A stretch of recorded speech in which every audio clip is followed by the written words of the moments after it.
I, to be honest, find myself,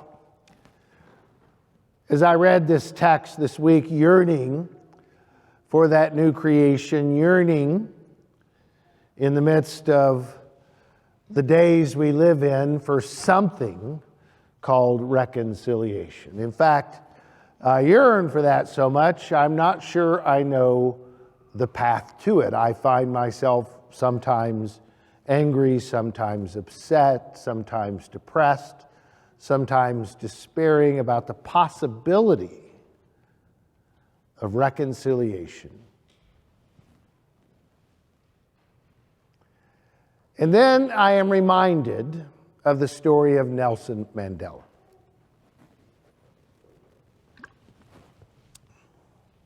You may not, most of us know that name. His story should, if you know a little bit about it, should inspire and challenge all of us. And we sometimes forget so easily, because it's in the past, the stunning accomplishments of this man who embodied in his life, in his words, the seemingly, at the time, impossible task of dismantling racial apartheid in South Africa. Decades of violence and policies, a seemingly intractable racism where a white minority oppressed ruled over a black majority, where dissidents were imprisoned and arrested, killed for challenging, even speaking against the structures of apartheid. Somehow, impossibly, Mandela was elected after being in prison for over 25 years. Was elected in 1994 president of South Africa, which would be impossible to imagine even 5 years before. He spent much of that time. Can you think of that? Imagine that. The sense of desperation and despair and anger, profound anger, he must have felt. Sometimes much of that put in solitary confinement. He was confined because of the class of prisoner he was, one letter, no visitors, but one letter a month.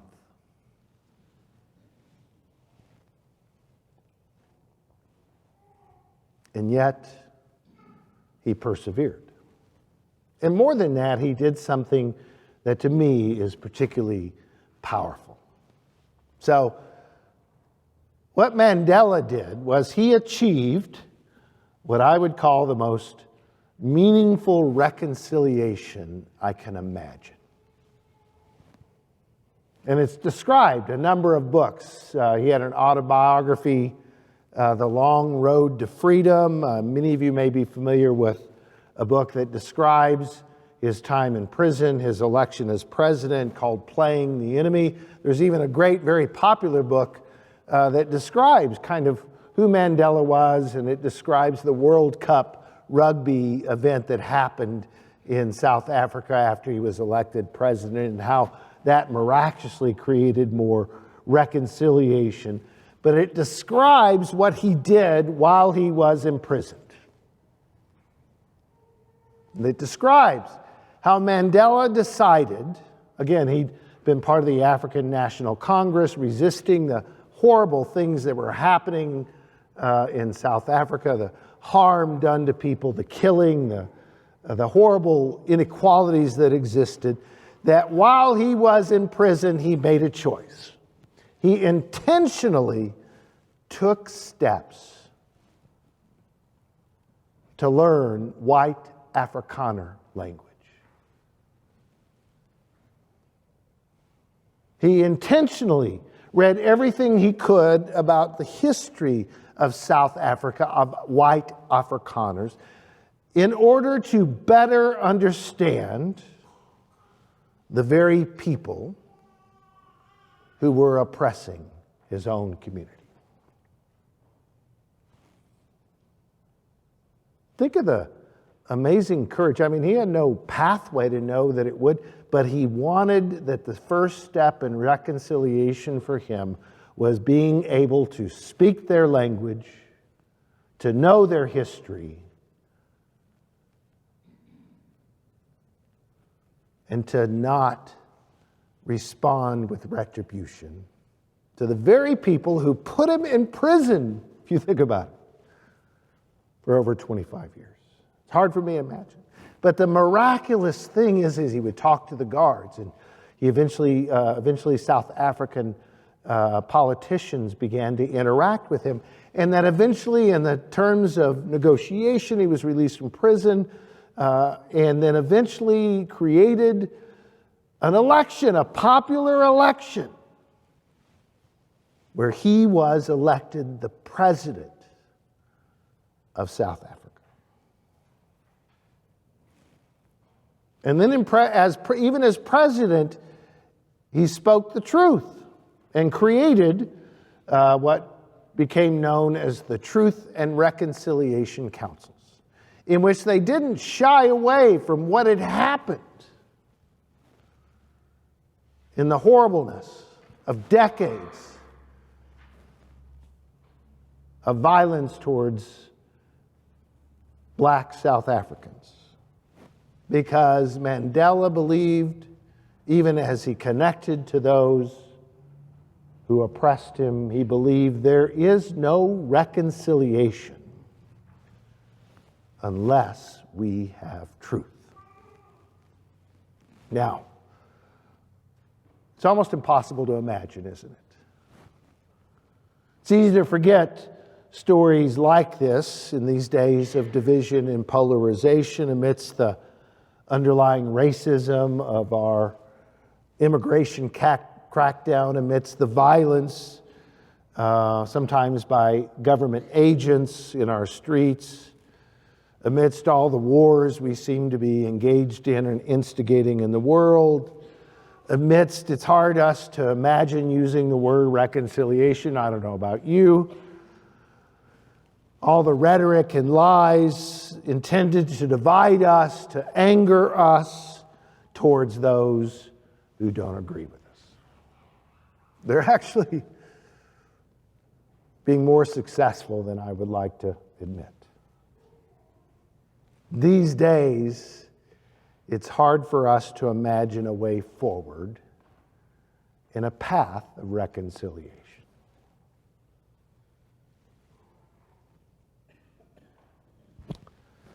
This has been especially true as we try to be the church.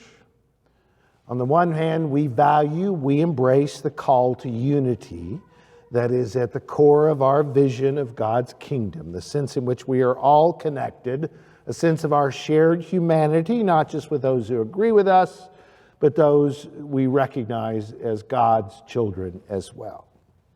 Our desire to be seeking to be in union with all of God's creation and all of God's people.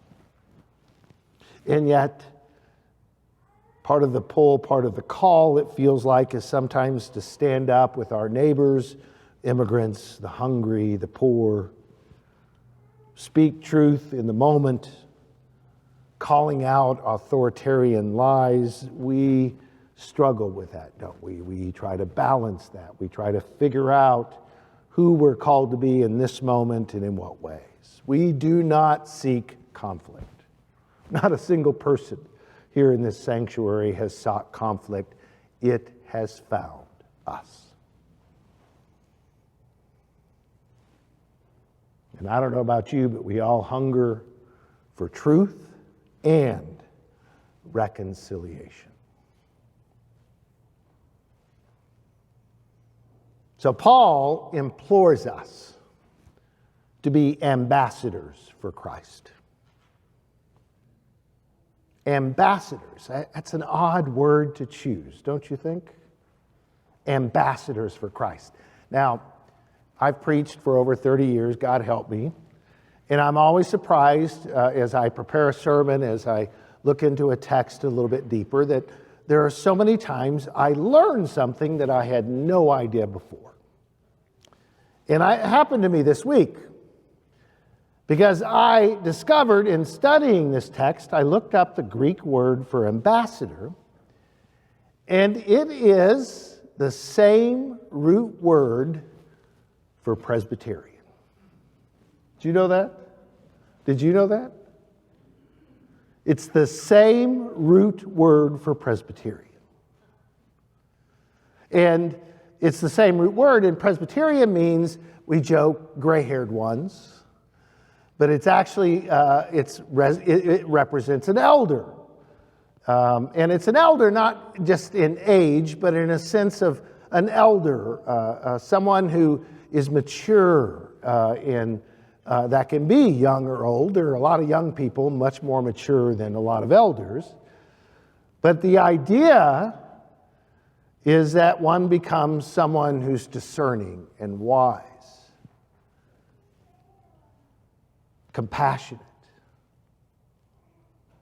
So it's a call to be an elder for Christ, an emissary, one who embodies God's grace, a kind of person who embodies the wisdom and the love of Christ and God. We are to be ambassadors for Christ. Now, one of the things as I wrestled with that word, one of the things is that an ambassador doesn't represent themselves, right? It's not necessarily about representing their point of view. They represent someone else. In a case, a nation in relationship to other nations. And to be a good ambassador is not to seek the promotion of oneself, but to represent one point of view. It's a very basic level if one thinks about ambassadors. Farrell's son worked at the State Department and would know this, since he served as on the ambassador staff. There's a sense which you're not going for yourself, you are representing someone else. And you are going to a country or a community. To be a good ambassador, you have to know at a basic level, though it's not always true now, but at a basic level, that you could speak the language of the people, right? That you would relate and speak that language even if one was in conflict with those people. That you would know their history of why they are who they are and what they're about and what they value, those kinds of things. That you would strive to be a good ambassador, that you would strive to understand their worldview, even if you might even be offended by it. Now, that's the reason I value the story of Mandela.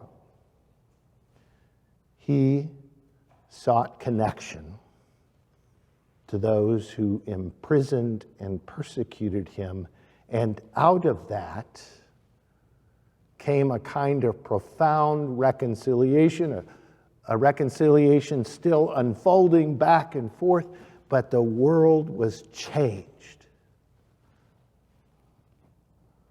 because he was willing to put his own ego aside and move towards something far more powerful in the world.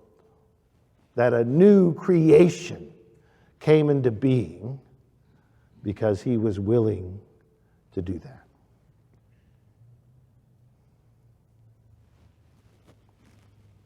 Paul's words are that what Christ has done with us is create a new kind of creation, a new kind of people, willing to seek reconciliation even when we may be rejected. Something new can come into the world if we are ambassadors for Christ. Something new maybe within ourselves. Something new within our communities. when we speak truth and seek reconciliation. Most of us know Desmond Tutu as well in South Africa. Chairman, he was actually, if you didn't know this, was chairman of the Truth and Reconciliation Commission. And written a number of books, done a number of talks about his experiences on the Truth and Reconciliation Commission, which had points at which people who had done profound harm to others met with the people who were victims of that, and the conversations and stories they were told, in which it was important to name the truth of what happened and the horrible, painful things that might have been happening to oneself, or the killing of one's mother or father or children, and that it was important that we have these commissions to name the truth and to move forward in reconciliation. And to hear Tutu's conversations about how many of those instances he saw. Now, Tutu would flat out tell you, and has said over many years, that if you are neutral in situations of injustice, you have chosen the side of the oppressor. This isn't about neutrality. It is about reconciliation. Reconciliation gives you another chance to make a new beginning. And so Tutu challenged his fellow citizens and challenged us as world citizens to do a little bit of good. Maybe it's impossible to imagine the kind of grand gestures of reconciliation found in the Truth and Reconciliation Commission, but Tutu says, do your little bit of good where you are, whether that's speaking out, whether that's ministering to a neighbor, giving food, caring for a neighbor, an immigrant, someone who's hungry. Do a little good wherever you are. It is those little bits of good together that overwhelm the world. So I truly believe the world today, our communities today, need you ambassadors, you Presbyterians of grace. To God be the glory this day and forevermore. Amen.